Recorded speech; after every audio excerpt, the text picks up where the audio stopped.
మెరిసే తెల్లని చర్మం కోసం Japanese glutathione fruits flowers extract తో చేసిన ప్రిస్మాస్ గ్లూటా రోసా సోప్. నమస్తే రమగారు. నమస్తే జయ. మంచి స్టోరీ చెప్పండి. ఎప్పటి నుంచో అనుకుంటున్నాను జయ ఇది చెప్దామని, ఏవో సందర్భం కుదరలేదు. వల్కల చీరి కథ. వల్కల చీరి తమాషాగా ఉంది చూడు పేరు. అంటే వల్కలమే చీరగా కలిగిన వాడు అయి ఉంటుంది, బహుశా వస్త్రంగా కలిగిన వాడు.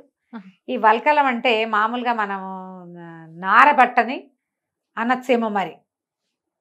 వల్కలం అంటే వస్త్రం అని కూడా అర్థం. ఓకే, మరి ఎలాంటి అర్థంలో ఆ పేరు పెట్టారో తెలీదు. ఇది జైన పురాణ గాథగా చెప్తారు. ఇలాంటి గాథ మనం రామాయణానికి పూర్వగాథగా చెప్పుకుంటాం. కొంచెం అటు ఇటుగా అలాంటి కథ అనమాట. పూర్వం పోతనం అనే నగరానికి సోమచంద్రుడని ఒక రాజుగారు ఉండేవారట. ఆయన భార్య పేరు ధారిణి. అయితే కలిసి హాయిగా ఉండేవాళ్ళు. వీళ్ళకి ఒక కుమారుడు కూడా ఉన్నాడు, ప్రసన్నచంద్రుడు. పిల్లాడు కొంచెం పెద్దవాడు అయ్యాక, కొంచెం 40-50 దగ్గర పడ్డాకో 50 వచ్చాకో, ఒకనాడు భార్య భర్త వాళ్ళిద్దరు చాలా స్నేహంగా ప్రేమగా ఉండేవాళ్ళట, రాజుగారు రాణిగారు. ఆయన తల సవరిస్తూ ఆవిడ ఒక తెల్లటి పండిపోయిన వెంట్రుక చూసి ఆవిడ వేళాకోళం చేసిందిట. మీకు వెంట్రుకలు పండిపోయినాయి అని. ఇలా సహజంగా అలాంటివి జరుగుతాయి భార్య భర్తల మధ్య. ఒక చిన్న రొమాంటిక్ థింగే అది. కానీ ఈయనేమనుకున్నాడు, అమ్మ నేను వృద్ధుడిని అయిపోతున్నా, ఇంకా నేను తపస్సు చేసుకోవాలి, అందుకే చూపిస్తోంది జుట్టు. ఇప్పుడేముంది వృద్ధాప్యం, మనకు 10 ఏళ్లకే వస్తాయి తెల్ల జుట్లు. ఆ కాలంలో అది కాదు, చాలా కాలం జుట్లు నల్లగా ఉండేవి వాళ్ళకి. ఎప్పుడైతే ఈ వెంట్రుక కనబడి ఈవిడ వేళాకోళం ఆడిందో, ఇంకా ఈయన నాకు ఎక్కువ సమయం లేదు, నేను ఋషి జీవితం గడపాలని చెప్పి ఈ కుమారుడు 20 ఏళ్లవాడో 25 ఏళ్లవాడో అయినటువంటి ప్రసన్నచంద్రుడికి రాజ్యం ఇచ్చేసి, నేను అడవికి వెళ్ళి తపస్సు చేసుకోవాలి, నేను తపస్సు సమయం అంతా వృధా అయిపోతుందని వెళ్ళిపోతాను అన్నాడు. ఆయనకి అలా అర్థమైంది. ఈ భార్య ఆయన్ని వదిలిపెట్టి ఉండలేదు. ఆవిడ నేను కూడా అడవికి వచ్చేస్తానని ఆయన వెనకాలబడి ఆవిడ కూడా వెళ్ళిపోయింది. ఋషి జీవితమే గడుపుతున్నారు. కానీ భార్యాభర్త ఇద్దరు ఒకచోటే ఉన్నారు. కాలక్రమాన ఎంతో కాలానికి ఆవిడ గర్భవతి అయింది. మళ్ళీ అయ్యాక ఒక కుమారుడు కలిగితే వాడికి వల్కల చీరి అని పేరు పెట్టారట. వల్కల చీరి పిల్లవాడి పేరు. కొన్నాళ్ళకి ఇవిడు చనిపోయింది. ఋషి జీవితం గడపటము అంటే ఏంటంటే రాజ్యకాంక్ష లేదు, ఇలాంటి అద్భుతమైన భోజనాలు, ఎవరైనా తనని సేవించటాలు అవేం లేవుగా. వాళ్ళ నీళ్లు వాళ్ళు తెచ్చుకుని, వాళ్ళ బట్టలు వాళ్ళు ఉతుకుని, వాళ్ళ అన్నం వాళ్ళు లేవు. జీవితంలో ఉంది, భార్య ఉంది కాబట్టి సంసార జీవితంలో ఉన్నారు. ఇది తప్పు ఏం కాదమ్మా, ఇలా చేయొచ్చు. ఇప్పుడు ఓల్డేజ్ హోమ్కి వెళ్ళిపోతారు భార్యాభర్త. ఇప్పుడు వీళ్ళు వానప్రస్థానికి వెళ్తే భార్యాభర్త వాళ్ళు కలిసి ఉన్నప్పుడు వాళ్ళ మధ్య దాంపత్యం ఉండకూడదని ఎవరు చెప్తారు? ఎందుకు చెప్పాలి? చెప్పాల్సిన అవసరమేం లేదు. అందులో ఏ తప్పు లేదు.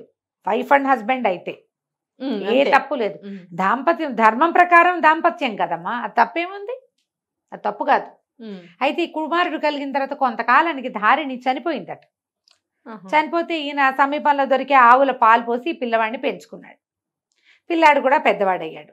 అయితే కొన్నేళ్లకి ప్రసన్నచంద్రుడికి ఈ అడవి నుంచి వచ్చినటువంటి మునులు, ఋషులు, ఈ సంఘ పరిత్యాగులు వాళ్ళు కొంతమంది వెళ్తుంటారు కదా నగరాలకి, వాళ్ళ వల్ల తనకు ఒక తమ్ముడు ఉన్నాడని, వాడు ఋషి జీవితం గడుపుతున్న తన తండ్రి దగ్గర ఉన్నాడని తెలిసింది రాజుకి.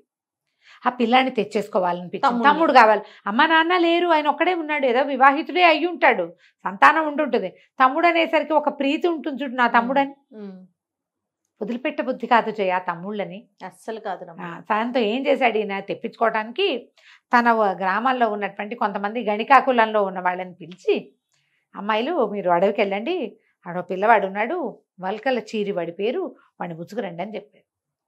ఋషి దగ్గరికి వెళ్ళి మీ పిల్లని మాకు ఇవ్వమంటే ఇస్తాడో ఇవ్వడో. వీళ్ళు ఏం చేశారు, బోల్డని పళ్ళు స్వీట్లు అవన్నీ మోసుకుని అక్కడికి వెళ్ళి ఆ ఋషి సోమచంద్రుడు తండ్రి లేని సమయంలో పిల్లవాడిని బాగా ఆదరించి స్వీట్లు గీట్లు అన్నీ బాగా తినిపించి, మా ఊర్రా పోతనాశ్రమం మాది, ఏ ఆశ్రమం మీద వీళ్ళని ఇంత ఛాతీలు నిండుగా ఉన్న మనుషుల్ని వాళ్ళని చూసి, ఆడవాళ్ళని చూసి ఆడవాళ్ళని తెలుసుకోవాలి ఆ పిల్లవాడు. ఎందుకంటే అతను ఎవరిని చూడలా, అందరినీ ఋషులనే అనుకుంటాడు. పెద్దవాళ్ళందరినీ నాయనగారు అంటాం అలవాటు. అమాయకుడు, రెండో ప్రపంచం తెలియదు కదా వీళ్ళని. మామూలుగా ఋషులు ఇక్కడ ఉంటాయి, నెత్తి మీద కొప్పులు ఉంటాయి కదా, వీళ్ళకి ఛాతీ మీద కూడా కొప్పు ఉందనుకున్నాడు. అనుకుని వీళ్ళని గొప్ప గురువులుగా భావించేసాడు.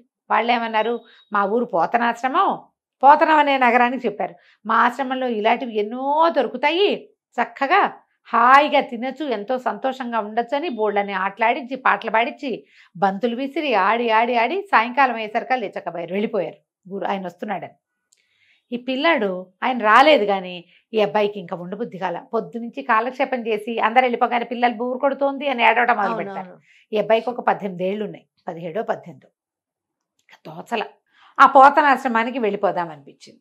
తండ్రి ఎక్కడికో వెళ్ళాడు, ఆయన రాకముందు ఈ అబ్బాయి బయలుదేరి వెళ్ళిపోయాడు. వాళ్ళ వెంబడబడి వెళ్ళిపోయాడు. వాళ్ళు ఏదో రథాల్లో వచ్చారు, రథాలు తోలుకున్నారు, ఎక్కడో దాచిపెట్టారు వాటిని, రథాలు ఎక్కి వెళ్ళిపోయారు.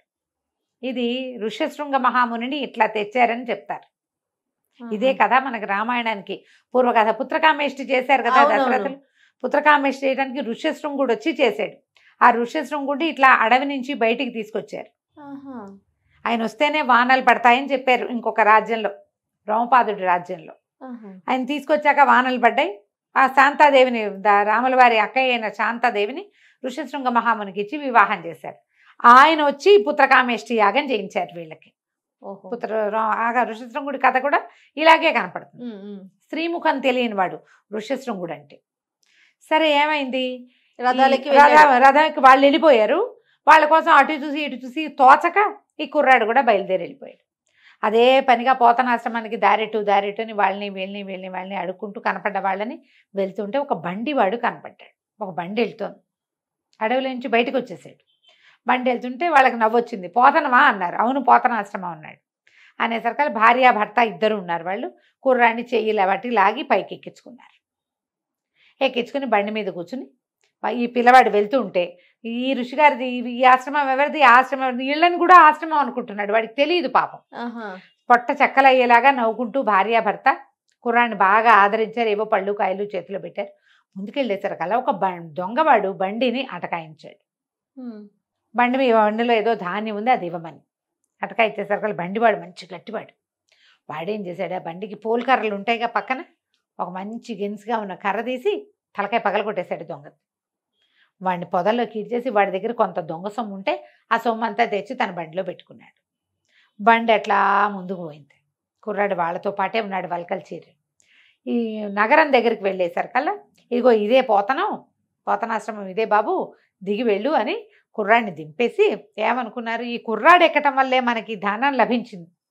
లేకపోతే ఇన్నాళ్ళ నుంచి ఏ దొంగ అటకాయిచ్చలా ఎవరి దగ్గర నుంచి పావలా 10 పైసలు ముట్లా మనకి. వాడు దొంగతనం చేసుకొచ్చిన సొమ్మంతా మన బండిలోకి ఎక్కింది. అది పిల్లాడి వల్ల ఈ అదృష్టం పట్టిందని నమ్మాడు బండివాడు. వాళ్ళ ఆవిడే నమ్మింది. ఏం చేశాడు, జేబులోంచి కాసిన రూపాయి నాణ్యాలు తీసి పిల్లాడి చేతులు పెట్టి, బాబు ఇవి లేనిదే ఇక అక్కడ నీ కథ నడవదు, ఈ డబ్బులు ఉంచుకో, జాగ్రత్తగా ఉండని కుర్రవాడిని పంపించాడు. ఈ కుర్రాడు అలా పోతనాశ్రమం నడుచుకుంటూ వెళ్తూ ఒక వేశ్యవాటిక వైపుకు ప్రవేశించాడు. వెళ్తే చక్కటి వాడు, పైగా అడవిలో ఉండి ఫ్రెష్ ఎయిర్, ఫ్రెష్ ఫ్రూట్స్ అవి తిని నున్నగా ఉన్నాడు వాడు, తలతల్లాడుతూ. మరి ఏ మురికి మకిలి అంటనేది ఏదైనా బాగుంటుంది కదా. ఈ కుర్రాడు ఒక పెద్దవాళ్ళ వాకిట్లో ఆగి, ఆకలిగా ఉంది, ఏదైనా పెట్టించండి నాయనగారు, లేదా ఈ డబ్బులు తీసుకుని నాకు కూడా ఒక ఆశ్రమం నిర్మించండి అని ఆ చేతిలో ఉన్న డబ్బులు ఆ వేశ్యమాత చేతిలో పోసాడు. అయ్య బాబు, ఈయన ఎక్కడి నుంచో మహర్షి మనకు దొరికాడని ఆవిడేం చేసింది, రానాయన లోపలికి రా అని లోపలికి తీసుకెళ్ళి, వాళ్ళకి వంట బ్రాహ్మణులు ఉన్నారు లోపల ఇంట్లో, వాళ్ళు ఎవరితోటో చక్కగా వంట చేయించి పెట్టి రుచికరమైన పదార్థాలు, నీకు ఆశ్రమం ఏమిటి వివాహమే చేయిస్తానని పెళ్ళి ఏర్పాట్లు చేసేసింది ఆవిడ, తన కూతుర్నిచ్చి ఈ అబ్బాయికి ఇచ్చి వివాహం చేయటానికి.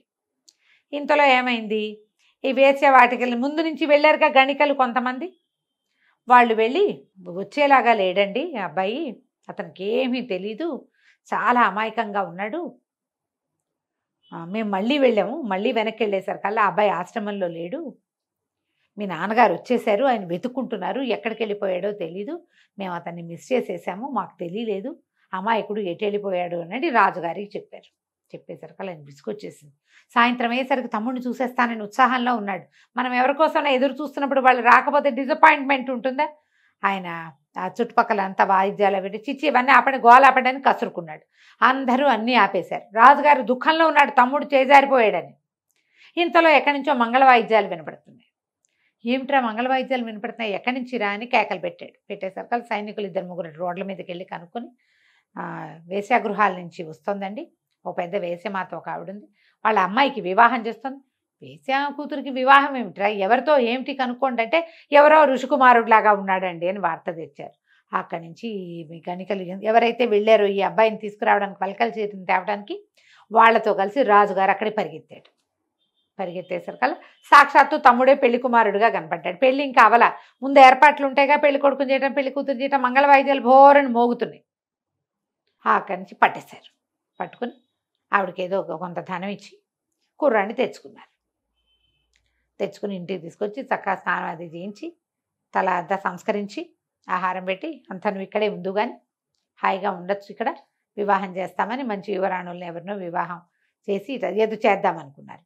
ఇంతలో ఏమైంది, కొద్ది రోజులు గడిచేసరికల్లా ఒకనాడు కొంతమంది ఊరి వాళ్ళు వచ్చి మా దొంగలు మా వస్తువులు పోయినాయండి, ఇదివరకు దొంగతనానికి రిజిస్టర్ కూడా చేశాము, దొంగతనం జరిగిందని ఎవడు దొరకలేదు, ఇప్పుడు ఒకడు పట్టుబడ్డాడని బండివాడిని పట్టుకొచ్చారు. ఓహో. బండివాడిని పట్టుకొచ్చేసరికల్లా బండివాడు ఏం చెప్పాడు, చెప్పబోయేసరికి ఈ పలకల చీర కూర్చున్నాడుగా, పరిగెత్తుకుంటూ వెళ్ళాడు. నాయనగారు బాగున్నారా అని వెళ్ళి కావలించుకున్నాడు బండివాడిని. సభలో అందరు ఆశ్చర్యపోయారు. ఏమిటంటే ఈ బండి అయినే నన్ను తీసుకొచ్చాడు పోతనానికి అని చెప్పేసరికి రాజుగారు ఏమిటి అని కనుక్కుని ఈ ప్రసన్నచంద్రుడు ఆ దొంగ ఎవరో వచ్చి అటకాయిస్తే అతన్ని కొట్టి అతని వస్తువులు తీసుకున్నామని చెప్పారు. ఏ ఏ వస్తువులు ఎక్కడెక్కడ అమ్మాడో అవన్నీ ఎవరి వస్తువులు వాళ్ళకి అప్పచెప్పి బండివాడికి కూడా కొంత ధనం ఇచ్చి తమ్ముడిని తెచ్చి వెనక ఈ ఊళ్ళోకి అప్పచెప్పినందుకు బాగా ఆదరించాడు. అట్లా 12 ఏళ్ళు గడిచిపోయాయట. ఈ వల్కల చీరికి చక్కగా వివాహం చేశాడు అన్నయ్య. రాజ్యంలో హాయిగా రాజుగారి తమ్ముడుగా హాయిమని ఉంటున్నాడు. ఇక్కడ భోగాలకి ఏం తక్కువ, ఎవరైనా స్నానం చేస్తారు, ఎవరైనా వండి పెడతారు, చక్క కాలక్షేపానికి బోళ్ళని జరుగుతాయి, వాళ్ళు వీళ్ళు వచ్చి కబుర్లు చెప్తారు. 12 ఏళ్ళు అయిపోయింది. ఒకనాడు ఈ వల్కల చీరికి తండ్రి గుర్తొచ్చాడు.